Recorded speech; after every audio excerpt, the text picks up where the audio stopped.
From Wish TV and the All Indiana Podcast Network, this is the Business, Equity, and Opportunities Podcast with Scott Sander. Welcome to the Business, Equity, and Opportunities Podcast. I'm Scott Sander. On this episode, May is World Trade Month, so we're getting started by introducing you to an expert who helps small business go global. Find out how a local business leader is bringing Chinese culture and language to children to further creativity and inclusion. And we talked with the president of the National Association of Black Accountants to see how the organization is helping empower business owners. Every business is unique and has a target audience. If you own or manage a business, Circulus Digital Media can help you connect and grow your customer base with turnkey digital solutions that are nimble, offering best-in-class results, service, and support to reach a bigger customer base, allowing you to pinpoint a specific audience down to the smallest details. Get outside the city, the state, span the globe. Put Circulus Digital Media to work for you. Get started now at circulusdigital.com. That's circulusdigital.com.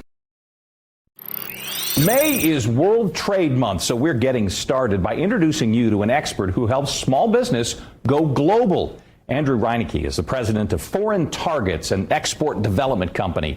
He explains how small and medium-sized businesses can take a proactive approach to exporting. This is Business, Equity, and Opportunities. Getting started.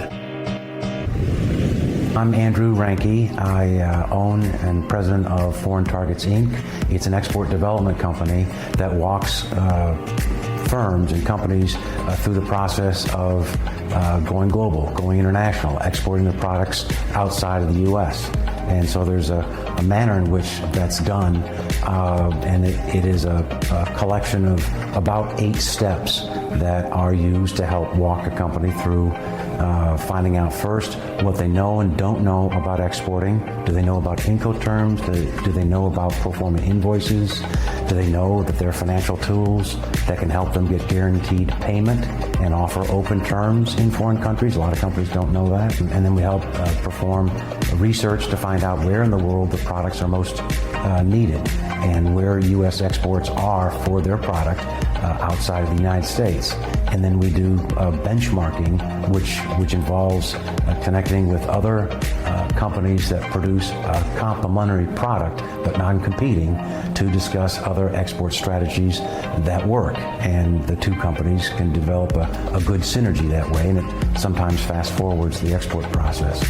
And then the 4th step is narrowing the collection, a basket of countries from 5 to 7 down to 2 or 3, because it's intended that targeting foreign markets is better than a shotgun approach where you're scattered and your resources are maybe too thin to address all the markets of interest. So it's more of a fine-tuned approach to going after the foreign market.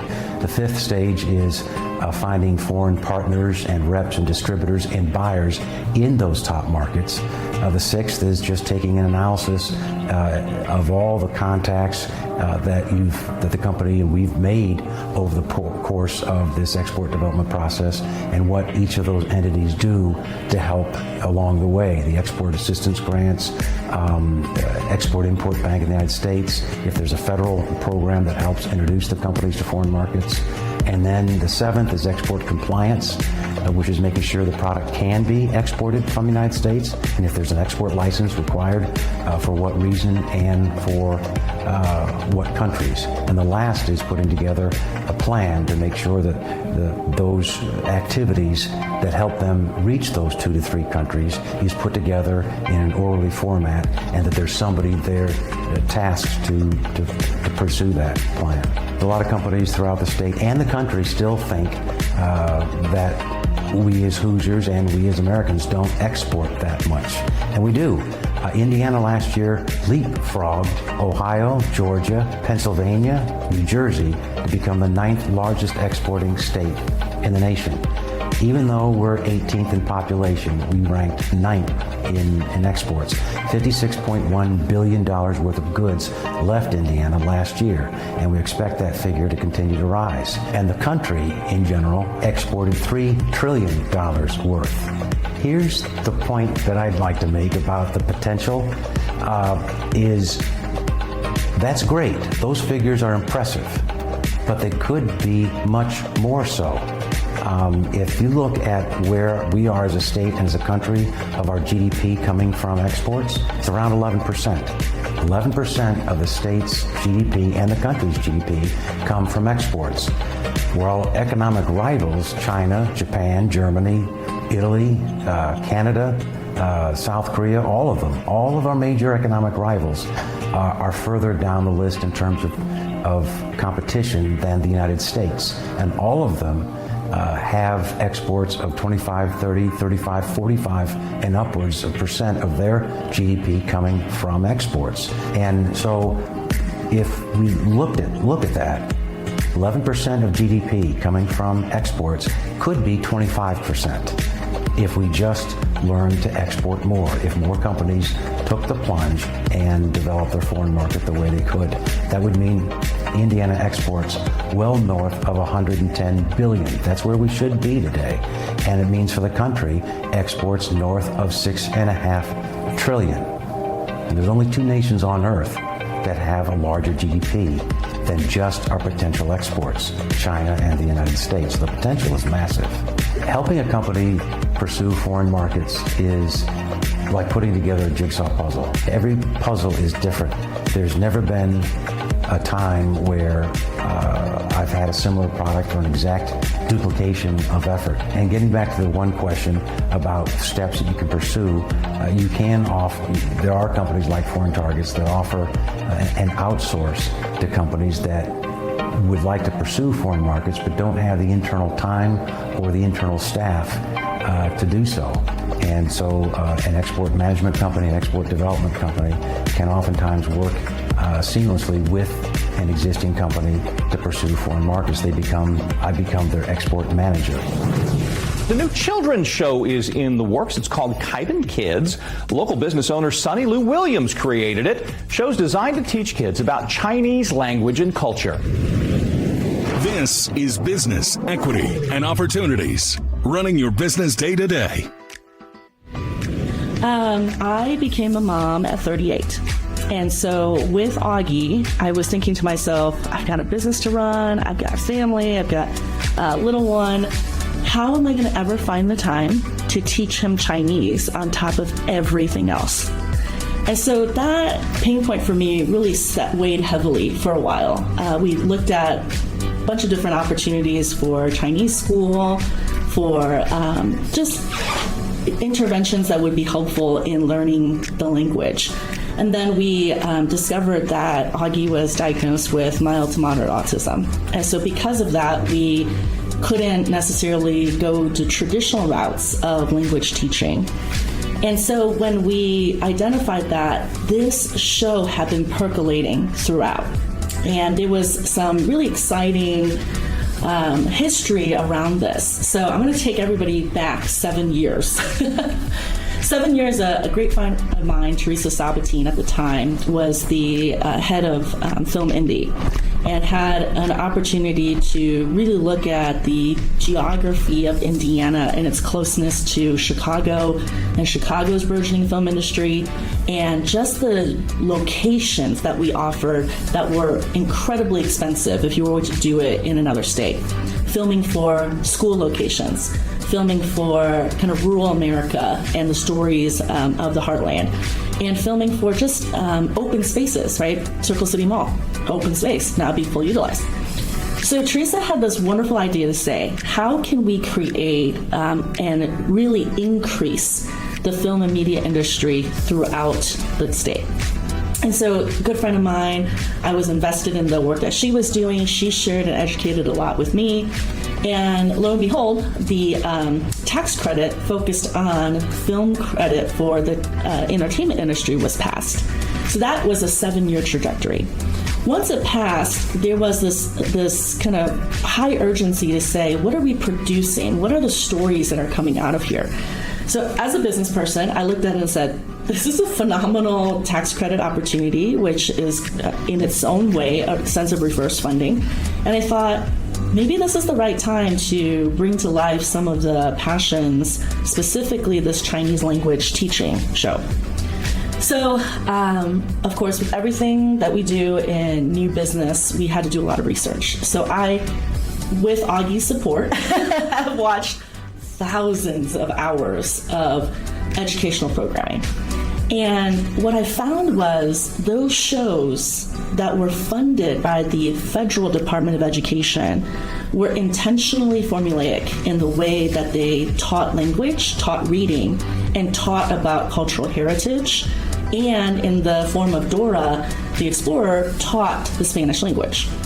And so I looked and I wanted to see, were there comparable shows that could be, quote unquote, an export from Taiwan, from China, that really shared that Chinese language teaching capability? And I found that it wasn't, for two reasons. One, the level of language immersion that was assumed was not here in the United States. So a typical show might go over 20 to 30 new words, all grouped and categorized into, here's what you call every vegetable, right? Here are all the words for fruits. And it wasn't conversational. And the second main issue was it was not at all culturally coherent for a young language learner here in the United States. And so, as we utilize this market research, I also got additional information from our wonderful universities, and I found out that 64% of our digital media arts majors leave the state. That does not mean 36% are employed here in the state. It means the other 36% predominantly are not finding employment in their chosen area of study, or are underemployed because they are having to freelance instead of being able to find a salary position. We have very, very few film studio outlets in the state. And IEDC, our Indiana Economic Development Corporation, did a great job listing out who are all those studios across the state as they promoted the tax credit application. We have even fewer animation studios. So we lose our burgeoning talent, which are phenomenal students. I had the pleasure of going to Indiana University Luddy School's capstone project presentations by their undergraduate and master's students in human-computer interaction, digital arts and communications, and we have some talent here. But talent won't stay if they don't have employment opportunities. So going back to the market research, we took a look at what is currently available programmatically, teaching, education, language-wise, produced in the States. What is available in other countries that are mainly primary language Chinese speaking.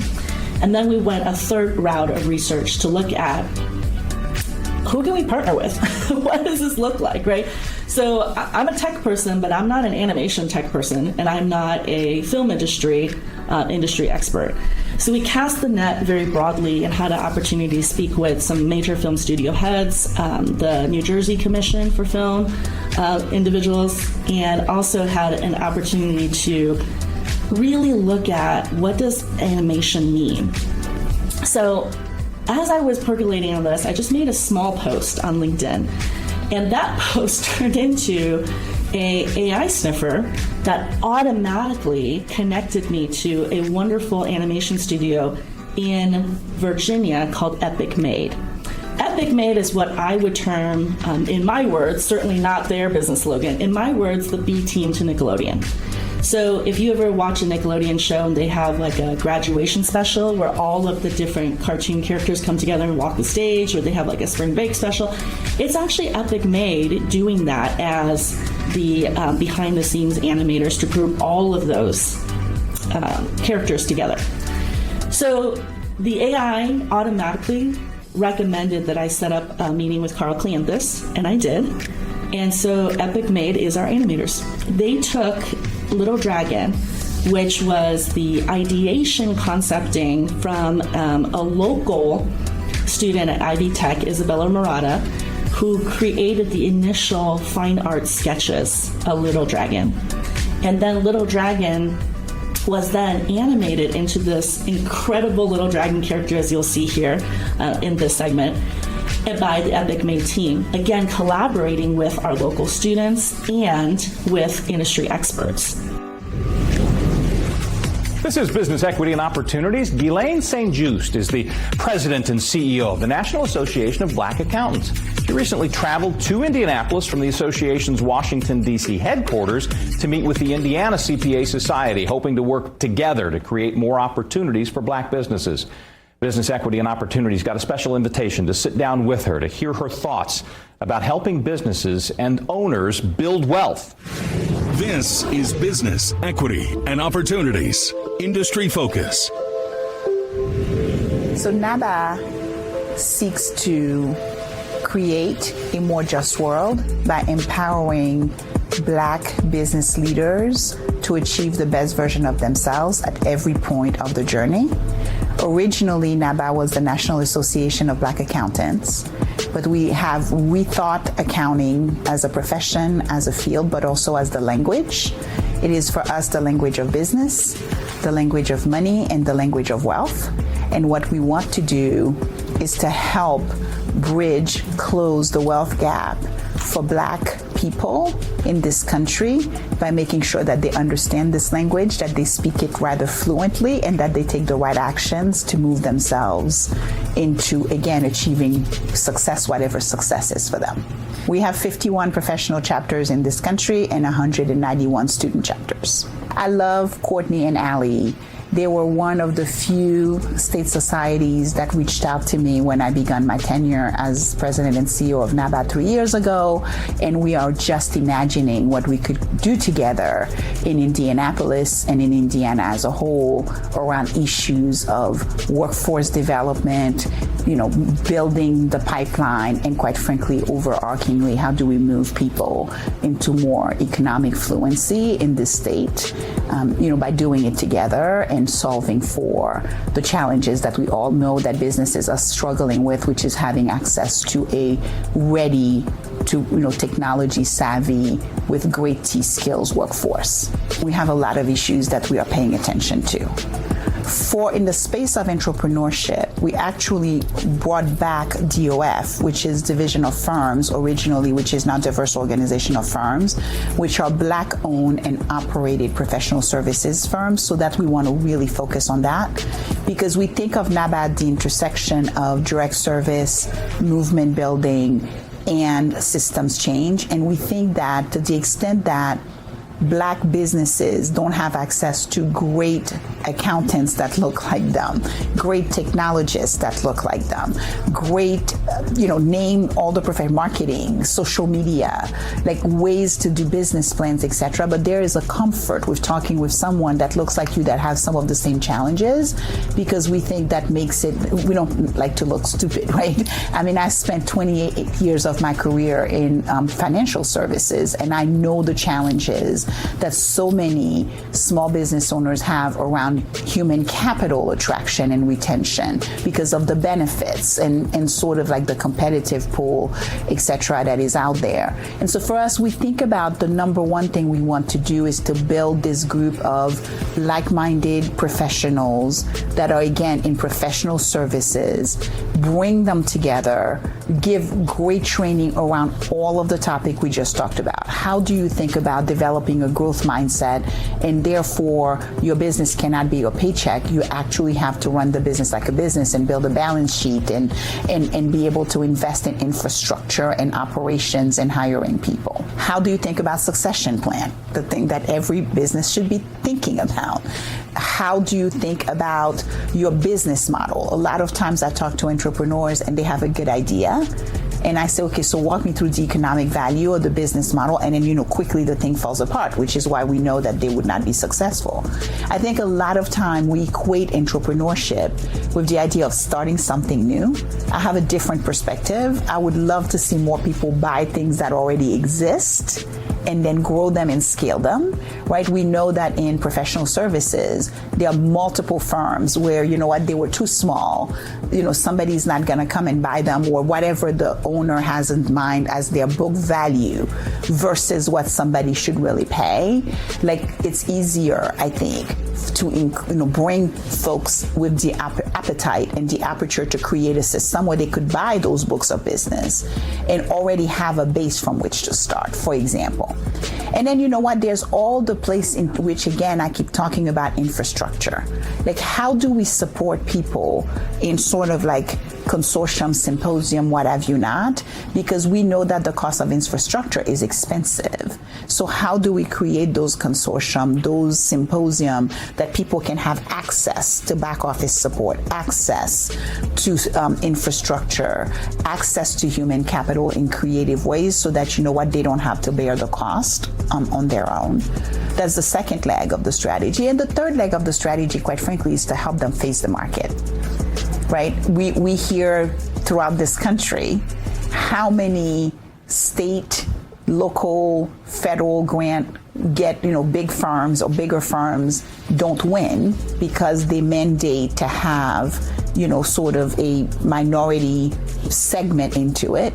I'll open a quick parenthesis. That is, we're watching what's happening in this country at this point to see how well this is going to sustain. We obviously want this to stay, but we know the challenges that are out there, parenthesis close.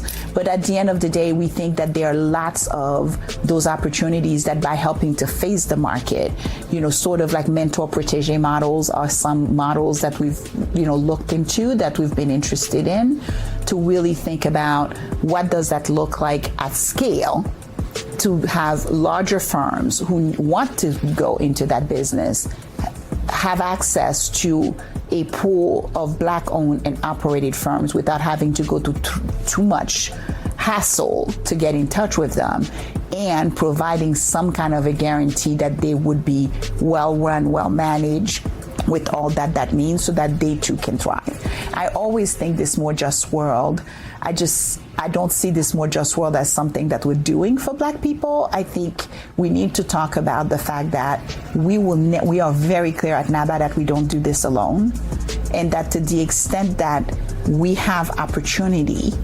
everybody will win, everybody will prosper, everybody will thrive, but that it means that we get a chance at that path to success as well. Our thanks again to all the contributors who joined us for this episode of the Business Equity and Opportunities podcast. We hope you found it enlightening, useful, and inspiring. You'll find more information about the show on our website, BEOshow.com. You can watch Business Equity and Opportunities Sunday mornings at 10 on Wish TV, or live stream it through wishtv.com. Each week we provide 7 full segments with topics ranging from how to get started and how to access capital to the day-to-day running of your business and questions about accounting and bookkeeping. We feature business news and trends and always share a success story from one of our contributors. Join us next time for more insights into the world of small business. Be sure to sign up for our Business Equity and Opportunities newsletter to get even more valuable, up-to-date information. And if you have any questions or you'd like to be part of our show, please email us. The address is beo@wishtv.com. We'd love to hear from you.